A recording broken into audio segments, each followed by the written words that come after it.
Yeah. You already know it's the Galactic One, Eleanor L. We back cracking spells. Shout out to all the Galactic Guardians, 720 degrees. Shout out to the whole UR Roy by living in the universal right order. Shout out to the House of Consciousness, Connecticut chapter. This message being brought to you by K.O.R TV, Kingdom of Righteousness TV. The show is called Wake Up Sheeple. You already know how I do. We about to jump right into the demonstration. I'll share to all the great prophets, ancestors, aiders, messiahs, messengers who came before, making the platform available so we could be here today, giving you the message. I'll share. Jumping right into the demo. We're going to jump right into it on this galactic Gregorian day of 11/16/2025. You know how I like to do. I like to deal with the extreme supreme mathematics of things. So we're going to jump right into it. And when you add that up, you get 9. You know what I'm saying? You get 18, 1 and 8 get you 9, all being born to born. You heard? What are we talking about when we say that? We're talking about born mentally through a laws of mathematics and born physically through your mother's womb. You know, a law, not no spooky man on no throne. We talking about all laws of the universe when we talking about a law. So we understand that there is duality within that principle. So we deal with the alati, Allah aspect of things, being that we're on a planet of dual natures.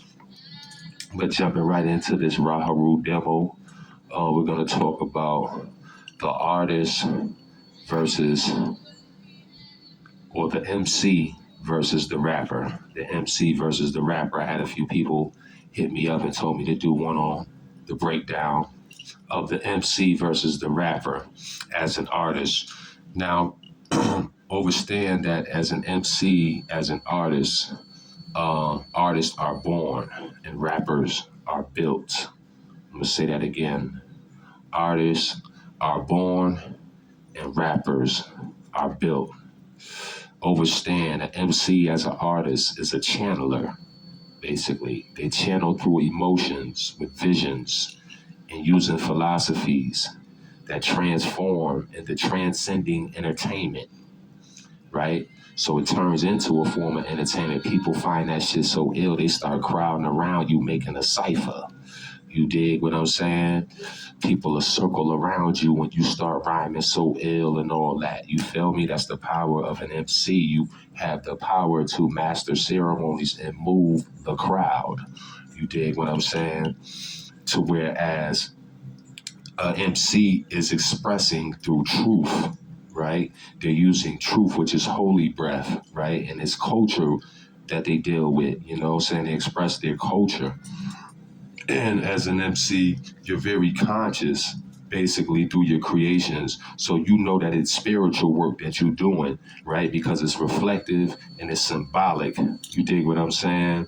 It's reflective and it's symbolic, basically. And you know that it's rooted in a purpose. It's a divine purpose behind it. So it doesn't have nothing to do with popularity. You know what I'm saying? That's why hip hop has become hip hop. You know what I'm saying? The hip hop, what's popular, you know what I'm saying? That's what sells nowadays. So the MC basically helps create culture. That's what an MC does. It helps create culture. And the system sit backs and it markets off of what that MC births. You dig what I'm saying? Now we talking about born today and birthing things. And remember, an artist birth things. So when they sit back and watch you make some ill shit in the park jams, like how we was doing with the record players coming out partying, breakdancing, niggas wearing the ill fashion and blase blah and all that, and it was lit. They wanted to market that. You dig what I'm saying? So they labeled that hip hop. You see what I'm saying? Understand that's where a lot of that stuff comes from. You know what I'm saying? It's not just a play on words. You see what I'm saying? So artists basically they paint with sound. It's no difference from being a painter. You know, the same way a painter uses different colors, the artist basically is using his life experiences. Dig what I'm saying? The artist is using all of his life experiences, and it's like a combination of, you know, all of his deep-rooted experiences of their life. You know what I'm saying? And every stroke of his brush. You know what I'm saying? As the pen moves, just like a stroke of the brush. You dig what I'm saying? And all his life experiences is within that, being painted out to you, very colorful. You know what I'm saying? So overstand rappers are basically commercialized. You dig what I'm saying? Anything commercial is dealing with business. You see what I'm saying? Commerce. You see what I mean? And they're commercialized as a performer, right? They perform. Why? Because they're in a business. You know, it's the business model. You know what I mean? Remember, this is in the industry, so it's industrialized as entertainment rather than a free creation or just to be a free creator. You see what I'm saying? This is entertainment here. So they had to manufacture this thing. You see what I'm saying? Rappers operate inside of basically a show business machine, you know what I'm saying, which was ran by Jules Steen. And we'll talk about that on another demonstration. I get a little bit deeper talking about Jules Steen, the person who created the first record label over here in America for music, right? MCA, if y'all not hip. But overstand, like I said, rappers operate inside of that machine, and that machine consists of a system of labels. Then it has contracts, and it's based on image. And you have to have consultants, right? And it's monetization. You know, those five things are very important when you operating in show business. You know, a system of labels, contracts, your image, consultants, and monetization, most important.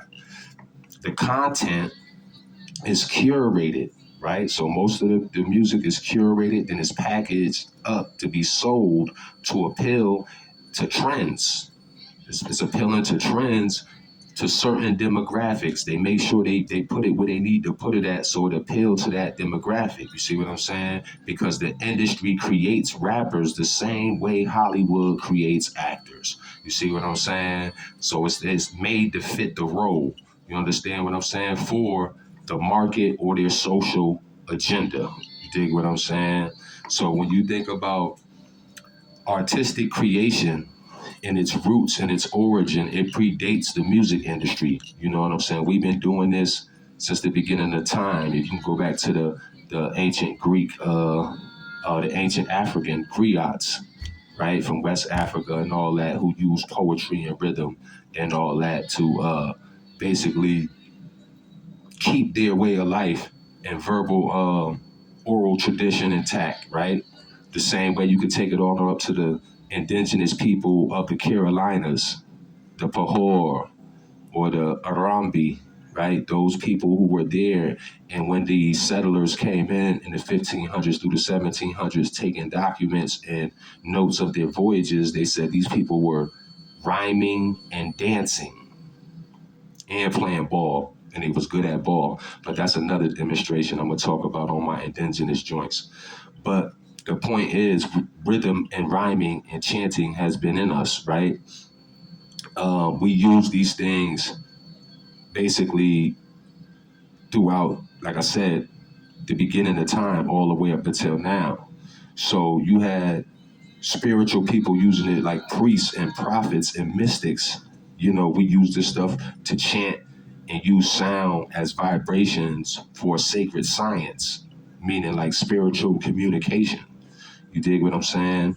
Indigenous people would use the drums and the chanters would chant, you know, because we use music as medicine.